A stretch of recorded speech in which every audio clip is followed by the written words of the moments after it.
This is the Thom Hartmann Program. Greetings, my friends, patriots, lovers of democracy, truth, and justice, believers in peace, freedom, and the American way. Thom Hartmann here with you, and it is midweek, midday, so it's time for Middays with Mark, Congressman Mark Pocan, brilliantly representing the 2nd District of Wisconsin. He is the co-chair of the Congressional Progressive Caucus, the website pocan.house.gov. You can tweet him at Rep, R-E-P, Mark, M-A-R-K, Pocan, P-O-C-A-N. Yeah, thank you.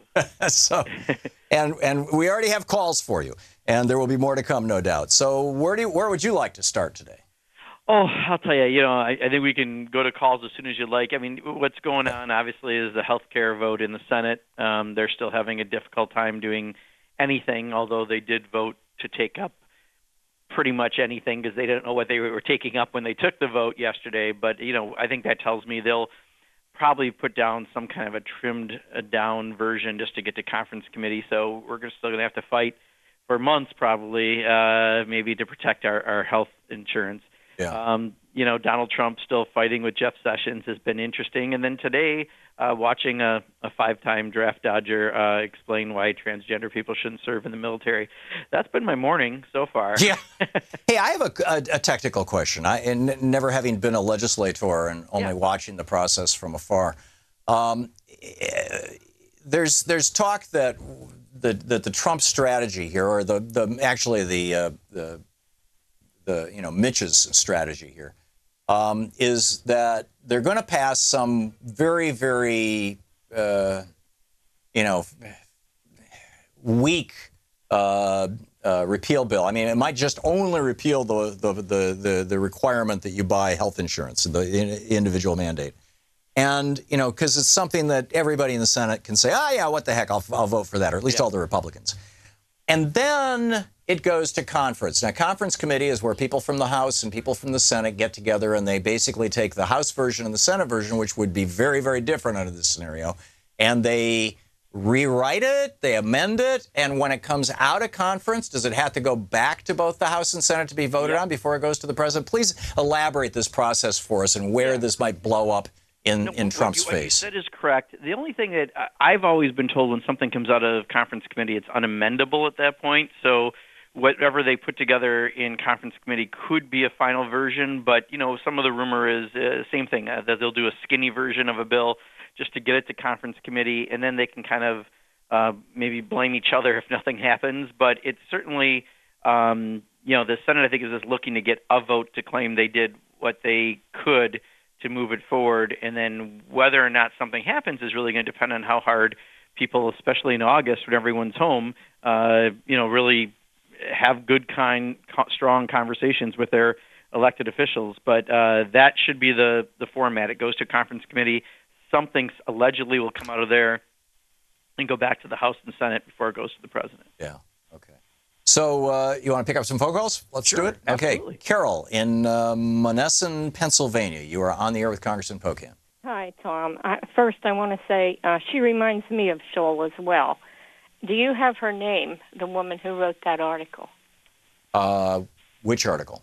The one you read that you said reminded you of Sophie Scholl. I think you might have been responding to the book report, or the rant that we did in when we were during our break, and I didn't listen to it, and it's from a show from last year. So I'm sorry, Carol, I don't have that off the top of my head. Well, that isn't why I called anyway. Okay. You have a question for Congressman Pocan? Yes, I do. Thank you. Please ask your question. Okay. Congressman? Yeah, hi, Carol. Hi, how are you? Good. We really enjoy it when you're on. Oh, you're thank very you. good. I enjoy it, too. I want to ask you something about Trump. First, I have two questions about Trump. First of all, how long do you think the American people will go on supporting a president who governs by tweets and who enjoys destroying people's lives on Twitter?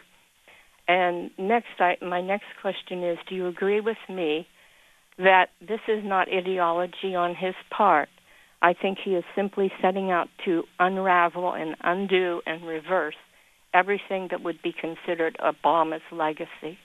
Those are my statements. Thank you, Carol. Gotcha, Carol. So thank you. So for your first question, I think what we're finding is, there's about 35, 36% of the people that are sticking with him so far, pretty much no matter what he says, does, tweets, says to Boy Scouts, go down the list of crazy things that he's done, and they still seem to be there with him. So I think, he's going to have that base. Having said that, that's not enough electorally to hold on to elections in 2018 or the presidency, so that's the good news. We just have to make sure that, we're continuing to test him at what he's really about so that, at least the other 65% of the people can, know what he's about. Secondly, I'm trying to figure out exactly what this guy is, and I think, quite honestly, a lot of people are.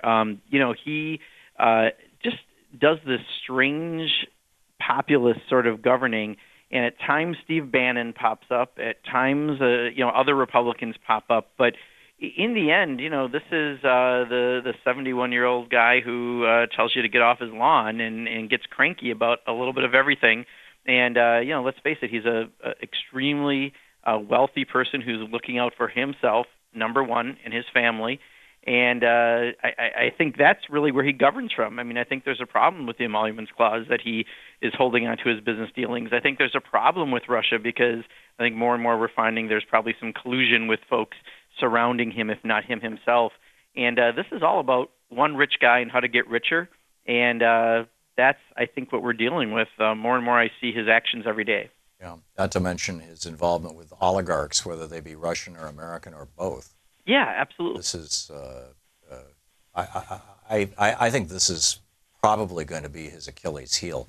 That and the possibility, which I've been floating for a long time in this program, that he's not actually a billionaire, that ever since his last bankruptcy, when the U.S. banks started refusing to lend to him and he ended up going to Deutsche Bank, well, in fact, he's so broke. Insistent that Mueller is not looking at his taxes, right?